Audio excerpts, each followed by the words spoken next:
दोस्तों, हमारे इस नावल की आज लास्ट किस्त है। सभी दोस्तों से गुजारिश है कि हमारी इस किस्त को आखिर तक ज़रूर सुनिएगा। Thank you. मेरे मियाँ की बहन है, उसकी शादी को भी 1 साल ही हुआ है और वो लाहौर में रहते हैं। लेकिन अब उसके मियाँ की ट्रांसफ़र तुम्हारे शहर में हो गई है। वो शादी के बाद से तकरीबन 6 महीने से वहाँ इस्लामाबाद में ही रहता है। वह लाहौर में किसी प्राइवेट कंपनी में काम करता था, लेकिन फिर उसकी कंपनी को इस्लामाबाद में काम मिला तो वो वहाँ चला गया। अभी तो वहाँ अकेला रहता है। लेकिन मैं कुछ दिन पहले लाहौर गई थी तो मेरे मियाँ की बहन ने बताया कि उसके मियाँ का वहाँ काम लंबे अरसे तक का है, इसलिए वो चाहता है कि अपनी बीवी को भी साथ वहाँ ले जाएगा और वहाँ किराए के घर लेकर रहेगा। मैंने कहा, आंटी जी, उनकी अभी नई शादी हुई है और उनका मियाँ अभी उनके साथ है और वो तो उनको कभी भी किसी चीज़ की कमी महसूस नहीं होने देगा। फिर इसमें मेरा हिसाब कैसे फिट होगा? आंटी बोली, हौसला रखो, मैं पूरी बात बता रही हूँ ना। पहले बुरी बात सुन लो, फिर अपना फैसला कर लेना। मैंने कहा, ठीक है आंटी जी, आप बोलो, जो भी बोलना है। फिर आंटी ने कहा, एक तो ये कि शायद मेरे मियाँ की बहन अगले 1 महीने तक वहाँ चली जाएगी। दूसरा ये है कि मेरे मियाँ की बहन मेरी बहुत अच्छी सहेली भी है। जब मेरे मियाँ जिंदा थे तो वो यहाँ कई कई महीने मेरे पास आकर रहती थी। मेरे इसके साथ खुली गपशप थी। वो अपनी हर बात मुझसे ही शेयर करती थी। और ये भी बता दूँ, वो एक बड़ी गर्म लड़की थी। वो जवान भी है और जज्बात भी रखती है। जवानी में तो हर औरत का ख्वाब होता है कि उसको ऐसा मर्द मिले जो उसको दिलो जान से, जिस्मानी और दुनियावी लिहाज से हर वक्त खुश रखे। और जब उसकी शादी हो गई थी तो वो भी मुझसे यहाँ मिलने आती रहती थी। उसने मुझे बताया था कि उसका मियाँ अच्छा बंदा है, लेकिन मसला ये है कि वो जिस्मानी लिहाज से ज़्यादा खुश नहीं रख सकता। वो मेरे साथ तकरीबन हफ्ते में 2 या 3 दफ़ा करता ज़रूर है और मुझे रास्ते में ही छोड़ देता है और मैं अकेले ही कभी अपनी उंगली से, कभी कुछ और करके अपने जिस्म को तस्कीन देकर टाइम गुजार देती हूँ। उसको मेरे और बिलाल के ताल्लुक़ का भी पता है। उसने एक दफ़ा बहुत तंग होकर मुझे कहा भी कि भाभी, मुझे भी एक दफ़ा बिलाल से करवा दो। लेकिन मैंने मना कर दिया था, क्योंकि अगर मैं बिलाल से एक दफ़ा उसका काम करवा देती तो बिलाल का बस नहीं चलता, उसको हर रोज़ मिलता। इस मामले में बहुत ठरकी है और जब एक दफ़ा उसका काम हो जाना था तो उसने इस चक्कर में मेरे मियाँ की बहन महविश के पीछे लाहौर तक चले जाना था और वहाँ पे मसला बन जाना था, क्योंकि महविश का ससुराल जॉइंट फैमिली सिस्टम है और उसका देवर वकील भी है और बड़ा सख्त मिजाज का बंदा है। किसी ना किसी दिन अगर बिलाल वहाँ पकड़ा जाता तो महविश की ज़िंदगी बर्बाद हो जानी थी। बस इस डर से ही आज तक मैंने महविश का काम नहीं करवाया और ना ही बिलाल को कभी महविश का पता लिखने दिया। मैंने कहा, आंटी जी, मैं आपकी पूरी बात समझ गया हूँ, लेकिन मेरा एक सवाल है कि जब महविश इस्लामाबाद चली जाएगी तो मेरा इसके घर आना जाना कैसे होगा? और दूसरा, उसके मियाँ का क्या होगा? अगर उसको पता चल गया तो फिर क्या होगा? आंटी ने कहा, देखो काशी, तुम खुद इस्लामाबाद में रहते हो, तुम्हें तो वहाँ का माहौल ज़्यादा पता है। वहाँ शहर का माहौल इतना बेहिस है कि साथ वाले का पता नहीं होता, इसलिए तुम्हारे लिए ये तो मसला नहीं होगा कि तुम महविश के क्या लगते हो। दूसरा, उसका मियाँ कौन सा हर टाइम घर पे होता है? वो तो सुबह घर से जाता है और रात को घर वापस आता है और हफ्ते में एक ही दिन उसको छुट्टी होती है। और रही बात महविश की, उसको मैं तुम्हारे बारे में सब कुछ बता दूंगी।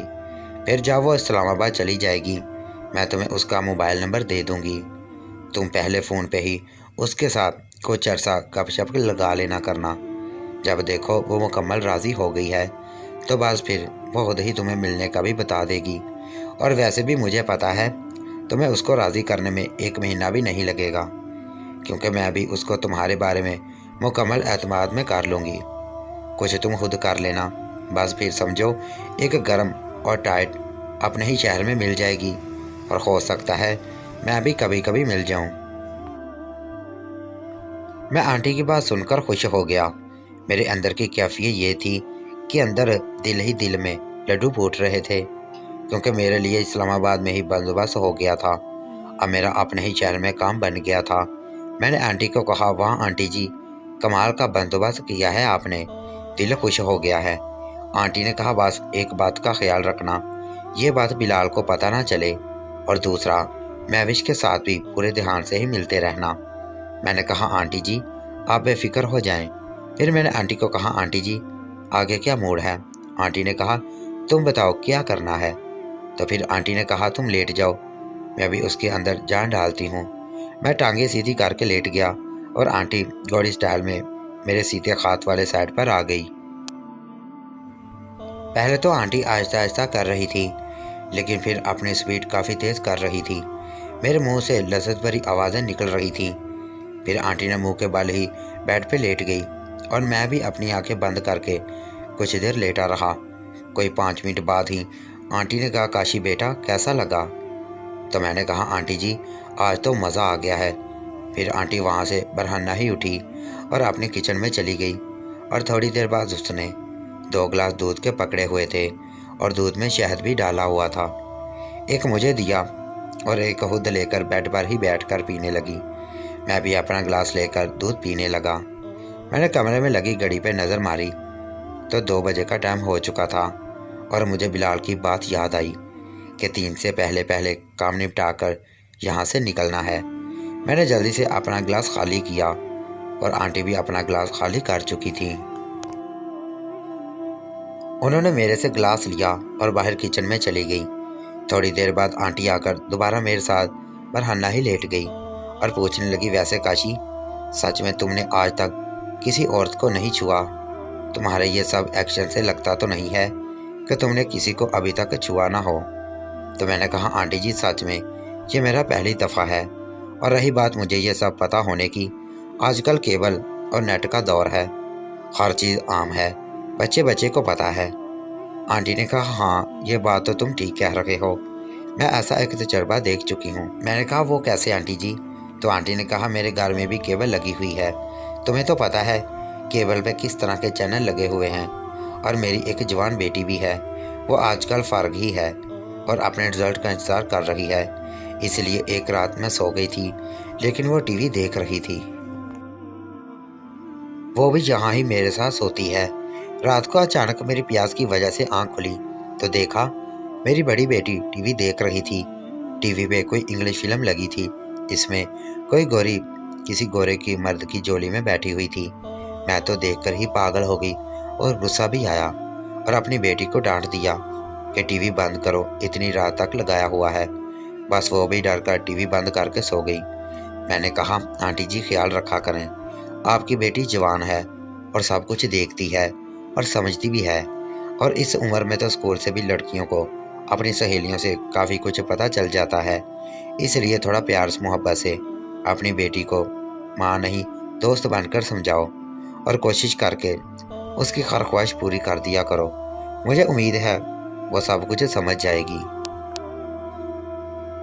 आंटी ने कहा, हाँ क्या तो तुम ठीक रहे हो, लेकिन वो जवान है, मैं उसकी ये वाली ख्वाहिश तो पूरी नहीं करवा सकती। ये तो शादी के बाद ही पूरी हो सकती है, बाकी मैं उसको खुश रख सकती हूँ। मैं दोस्त बनकर ही उसको समझा दिया करूँगी, लेकिन डर लगता है, जवानी का खून है, कहीं मोहल्ले में या कहीं गलत हरकत ना कर बैठे और शादी से पहले ही बदनाम हो जाए। मैंने कहा, आंटी जी मैं आपकी बात समझ सकता हूँ, लेकिन अगर वो कोई गलत कर ना बैठे, लेकिन इससे बेहतर है कि आप इसकी माँ नहीं दोस्त बन जाओ और आपसे वो हर बात शेयर करेगी। उसको अच्छे और बुरे की तमीज़ भी बता दो। आंटी जी बेटी की सबसे बड़ी राजदान और खैरख्वाह एक माँ ही हो सकती है, इसलिए मुझे जो ठीक लगा आपको बता दिया, बाकी आपकी मर्ज़ी। आंटी ने कहा, काशी बेटा कह तो तुम ठीक रहे हो, मैं इस बारे में सोचूंगी, फिर खुद ही कोई हल निकाल लूँगी। मैंने कहा, आंटी जी टाइम थोड़ा है, 2:30 बज गए हैं, मेरा दिल है जल्दी से एक राउंड लगा लेना चाहिए। आंटी ने टाइम देखा और बोली, तुम ठीक कह रहे हो। मैंने कहा, आंटी जी अपना मोबाइल नंबर दे दो ताकि आपसे रब्ता कर सकूं, फिर बिलाल आ जाएगा। आंटी ने मुझे अपना मोबाइल नंबर दे दिया, मैं अपने मोबाइल में सेव किया। फिर इस पोजीशन में खुद भी थक गया था और आंटी भी काफ़ी थक गई थी, तो मैं उनको ऊपर से हटकर उनके साथ बेड पर ही लेट गया। जब हम दोनों की सांसें बहाल हुईं तो मैंने कहा, आंटी जी, पहली दफ़ा ज़िंदगी में मज़ा आ गया है। आंटी ने कहा, मुझे भी बहुत मज़ा आया। इशरत आंटी ने कहा, काशी समीना बता रही थी तुम जिम वापस जा रहे हो और दोबारा फिर कब आओगे? मैंने कहा, आंटी जी, जल्दी तो चक्कर नहीं लगेगा, लेकिन उम्मीद है। जब दिसंबर में आखिरी दिनों को 10 से 15 छुट्टियां होंगी तब ही कोई चक्कर लगेगा। तो इशरत आंटी थोड़ा उदास हो गई और बोली, इसका मतलब है अब दिसंबर तक इंतज़ार करना पड़ेगा। मैंने कहा, आंटी जी ये तो है, लेकिन आप फिक्र ना करें, मैं चची को बोलूँगा, वो आपका ख्याल ज़रूर करेंगी। आपको तो पता है ना, उनके पास कोई ना कोई जुगाड़ ज़रूर होता है। मैं भी आपके लिए उनको बोल दूँगा। इशरत आंटी ने मुझे एक लंबा सा बोसा किया और बोली, काशी तुम ज़रूर समीना से मेरी बात करके जाना, वो मेरी बात से ज़्यादा तुम्हारी बात ज़्यादा सुनती है, वरना दिसंबर तक मेरा क्या होगा। मैंने इशरत आंटी को बोला, जाने मन बेफिक्र हो जाओ, मैं आपकी बात करके जाऊंगा और उनको बोल जाऊंगा कि इशरत आंटी का दिसंबर तक ख्याल लाजमी रखें। इशरत मेरी बात सुनकर खुश हो गई। फिर मैंने और इशरत आंटी ने मिलकर नहाया, वहाँ भी खूब मज़ा लिया और फिर मैं इशरत आंटी को आखिरी लंबी किस करके अपने घर आ गया। जब मैं घर वापस आकर दरवाजे पर घंटी दी तो थोड़ी देर बाद नूरीन ने ही दरवाज़ा खोला। मुझे देखकर उसका चेहरा खिल उठा। मैंने फिर फ्लैंक किस की तो इस दफ़ा उसने कैच करके अपने होंठों पे लगा ली। मैं उसकी ये अदा देखकर खुश हो गया। फिर वो अंदर चची के कमरे में चली गई। मैंने खुद दरवाज़ा बंद किया और सीधा चची के कमरे में चला गया। चची बेड पे बैठी हुई थी और नूरीन बेड के पास रखी कुर्सी पर बैठ गई। मैं भी नूरीन के साथ वाली कुर्सी पर बैठ गया। चची ने पूछा, काशी आ गए हो? सुनाओ बिलाल कैसा? तुम उनके घर भी गए थे, मेरी छोटी बहन से मुलाकात हुई है? मैंने कहा, चची जान बिलाल ठीक है, मैं उनके घर नहीं गया, बस दुकान पे ही बैठकर गपशप लगा ली थी, फिर वहाँ से घर आ गया हूँ। चची ने कहा, अच्छा ठीक है, और फिर बेड से उठकर बोली, मैं थोड़ा किचन में काम कर लूँ, अभी आती हूँ। चची ये बोलकर कमरे से चली गई और अब मैं और नूरीन अकेले थे। चची के बाहर जाते ही नूरीन उठकर बेड पे बैठ गई। मैं भी उठकर बेड पर बैठ गया और नूरीन की गर्दन में एक हाथ डालकर और दूसरा हाथ उसके नीचे से डालकर उठाकर अपनी झोली में बिठा लिया और अपने दोनों हाथ उसके कमीज के अंदर डालकर आहिस्ता आहिस्ता मसलने लगा। नूरीन ने आंखें बंद कर ली थी और अपना सर पीछे मेरे कंधे पर रखकर मुंह से गर्म गर्म लंबी लंबी सांसें लेने लगी। मैंने उसके कान में कहा, नूरीन मेरी जान क्या हाल है? वो मुँह से कुछ नहीं बोल रही थी, बस सर हिलाकर कहा, ठीक हूँ। फिर मैंने कहा, जान आज इतनी दिन बाद अपनी ज़ियारत नसीब करवाई है। तो फिर भी कुछ ना बोली और लंबी लंबी सांसें ले रही थी। दूसरी तरफ मैं मुसलसल उसको मसल रहा था। फिर मैंने उसके कान में कहा, नूरीन मेरी जान कल का क्या प्रोग्राम है? कल फिर मज़ा करवा रही हो कि नहीं? तो इस दफ़ा आयशा सी आवाज़ में बोली, जी मैं तो रोज़ तैयार हूँ, आप ही टाइम नहीं देते। मैंने अपना मुंह आगे करके उसके होंठों पर बोसा किया और फिर कुछ देर बाद बोला, जान आपके लिए तो टाइम ही टाइम है, कहो तो अभी शुरू करें? तो वह फ़ौरन बोली, नहीं अभी नहीं, अभी मुझे घर जाना है, बहुत देर हो गई है, अम्मी इंतज़ार कर रही होंगी। मैंने कहा, ठीक है जान, कल ही कर लेंगे। फिर वो आयशा से बोली, आपसे एक बात पूछनी थी। मैंने कहा, हाँ जान ज़रूर पूछो, क्या पूछना है? तो वो बोली, बाजी समीना बता रही थी, और फिर वो खामोश हो गई। मैंने कहा, क्या कहा चची ने? तो वो बोली, वो कह रही थी कि आप बाजी समीना और मुझे दोनों को एक साथ करना चाहते हैं। मैंने कहा, हाँ जान, मैंने ही कहा है, क्यों क्या बात है, तुम्हें कोई मसला है? तो वो बोली, मसला तो कोई नहीं है, लेकिन शर्म बहुत आएगी, बाजी समीना के सामने ही मैं कैसे कर सकती हूँ? मैंने कहा, नूरीन मेरी जान, इसमें शर्म की कौन सी बात है? उनको तुम्हारा सब कुछ पता है, तुम्हें उनका सब कुछ पता है, और तो और तुम दोनों एक दूसरे के साथ कुछ भी कर लेती हो, फिर मेरे साथ में क्या मसला है? मेरी बात सुनकर उसका चेहरा लाल सुर्ख हो गया और खामोश हो गई। फिर मैंने कहा, अच्छा जान, अगर तुम्हारा दिल नहीं करता तो रहने दो, मैं भी नहीं करूँगा। वो बोली, जी नहीं ऐसी बात नहीं है, आपके लिए तो कुछ भी कर सकती हूँ। बस थोड़ी सी शर्म आ रही थी, लेकिन कोई मसला नहीं है, मैं कर लूँगी। मैंने कहा, सोच लो, अगर तुम्हारा दिल नहीं है तो बता दो, तो मैं ज़बरदस्ती नहीं करूँगा, क्योंकि तुम तो मेरी जान हो। वो मेरी बात सुनकर शर्मा गई और बोली, नहीं नहीं, मुझे कोई मसला नहीं है, मैं दिल से खुश हूँ। मैं कल आ जाऊँगी, फिर मिलकर करेंगे। मैं अभी तक इसको मसल रहा था, फिर यकदम चची कमरे में आ गई और जब नूरीन को मेरी झोली में देखा तो मुझे देखा कर मुस्कुराने लगी। लेकिन नूरीन ने अपने हाथ अपने मुंह पर रख लिए थे, वो शर्मा रही थी। चची चलती हुई हमारे नज़दीक आई और पहले नूरीन के मुंह से उसके हाथ हटाए और फिर अपना मुंह आगे करके नूरीन को एक लंबी सी पारी की। फिर मेरे मुंह के पास आकर मुझे और नूरीन को बोला, नूरीन अपनी बाजी से क्या शर्माना, तो मुझे और मैं तुम्हें कितनी दफ़ा बरहन्ना देख चुकी हैं और मज़ा भी ले चुकी हैं। नूरीन चची की बात सुनकर मुस्कुराने लगी। फिर वो कुछ देर ऐसे ही बैठी रही, फिर वहाँ से उठी और अपने कपड़े ठीक किए और बोली, मैं घर जा रही हूँ, मैं कल सुबह आ जाऊँगी। और वो फिर अपने घर चली गई। नूरीन के चले जाने के बाद चची भी दोबारा किचन में चली गई। मैं भी चची के कमरे में से उठा और टीवी वाले कमरे में चला गया। मैं जब इशर आंटी के घर गया था तो अपना मोबाइल टीवी वाले कमरे में ही चार्जिंग पे लगा कर गया था। मैंने जाकर मोबाइल चार्जिंग से हटाया और देखा तो उस पर 4 मिस कॉल थी अननोन नंबर से। ये नंबर मेरे लिए अनजान था और मिस कॉल के साथ एक SMS भी आया हुआ था। मैंने SMS को ओपन किया और उसमें लिखा था, आपका क्या हाल है, आप तो हमको भूल ही गए हो और अब कॉल भी नहीं उठाते। मैं हैरान था, ये कौन है जो मुझे जानता है और मैं नहीं जानता। मैं टीवी वाले कमरे में ही बैठकर काफ़ी देर तक सोचता रहा, और ये कौन है। फिर मैंने उठकर बाहर देखा तो चची किचन में काम कर रही थी। मैं टीवी वाले कमरे में से निकला और अपने कमरे में चला गया। वहाँ जाकर दरवाज़ा बंद करके मैंने अननोन नंबर पे कॉल मिला दी। थोड़ी देर बाद रिंग जाना शुरू हो गई।